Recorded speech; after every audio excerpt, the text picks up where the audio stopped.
Hello મિત્રો, સ્વાગત છે તમારું અમારી ગુજરાતી સ્ટોરી ચેનલમાં. ટ્રેનની સફરમાં હિંમત. અમદાવાદથી ભાવનગર જતી રાત્રિ ટ્રેનમાં બે બહેન રીના અને કાજલ તેમના ગામ તરફ જઈ રહી હતી.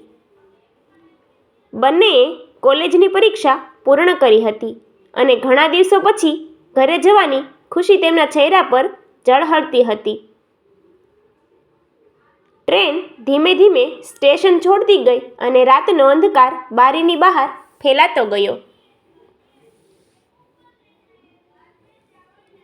રીના મોટી બહેન હતી, શાંત અને સમજદાર. કાજલ થોડી નટખટ અને વાતુણી. બંને બારી પાસે બેઠી વાતો કરતી હતી. અચાનક સામેની સીટ પર બેઠેલો એક અજાણ્યો માણસ વારંવાર તેમની તરફ જોઈ રહ્યો હતો.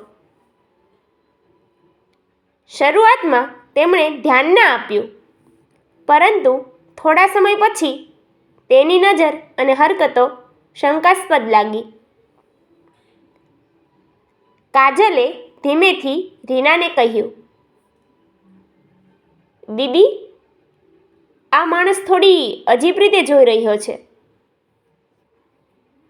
રીનાએ શાંત રહીને જવાબ આપ્યો, "ડરતી નહીં, આપણે સમજદારીથી કામ લેશું." થોડા સમય પછી તે માણસે બહેનોથી વાત કરવાની કોશિશ કરવા લાગ્યો. "તમે ક્યાં જઈ રહ્યા છો?" તેણે પૂછ્યું. રીનાએ ટૂંકમાં જવાબ આપ્યો, "અમે અમારા પરિવાર સાથે છીએ." અને આસપાસ બેઠેલા મુસાફરો તરફ ઈશારો કર્યો, જાણે તેઓ સાથે જ હોય.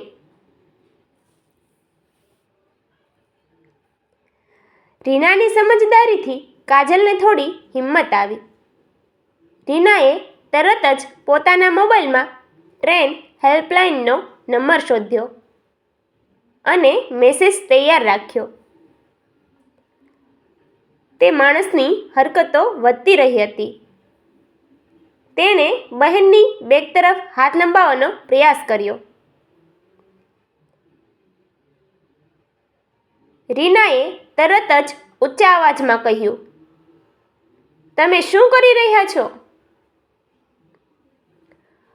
અવાજ સાંભળીને નજીકના મુસાફરો સાવચેત થઈ ગયા. એક વૃદ્ધ ભાઈએ પૂછ્યું, "શું થયું બેટા?" રીનાએ હિંમત કરીને આખી વાત કહી. હવે તે અજાણ્યો માણસ ગભરાઈ ગયો. મુસાફરો એકઠા થઈ ગયા અને તેને કડક ચેતવણી આપી. કોઈએ ટીટીઈને બોલાવ્યો. થોડી જ વારમાં રેલવે પોલીસ આવી અને તેને નીચે ઉતારી લઈ ગઈ.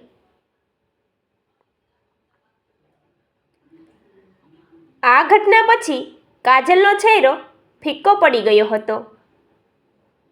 તે ધીમે અવાજે બોલી, "દીદી, જો તમે હિંમત ન બતાવી હોત તો ખબર નહીં શું થાત."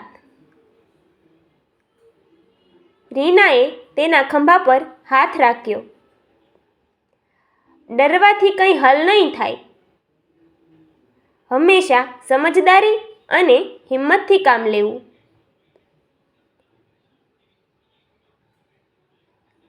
બાકીનો સફર શાંતિથી પસાર થયો. બંને બહેનોએ એકબીજાનો હાથ પકડી રાખ્યો. બહાર ચાંદની રાતમાં ટ્રેન આગળ વધી રહી હતી. જાણે જીવન પણ આવી જ રીતે મુશ્કેલીઓ પાર કરીને આગળ વધતું હોય. ગામ પહોંચતા તેમના માતા-પિતા સ્ટેશન પર રાહ જોઈ રહ્યા હતા. કાજલ દોડી જઈને માતાને ચાંપતી બોલી, "આજે અમે એક મોટી શીખ મેળવી." રીના સ્મિત સાથે ઊભી રહી. તેની આંખોમાં આત્મવિશ્વાસ ઝળહળતો હતો. આ ઘટનાએ બંને બહેનોને શીખવ્યું કે જીવનની સફરમાં હિંમત અને સમજદારી સૌથી મોટો હથિયાર છે.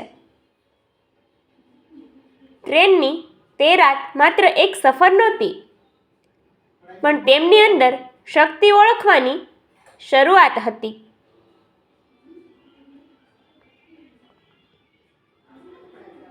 Thank you.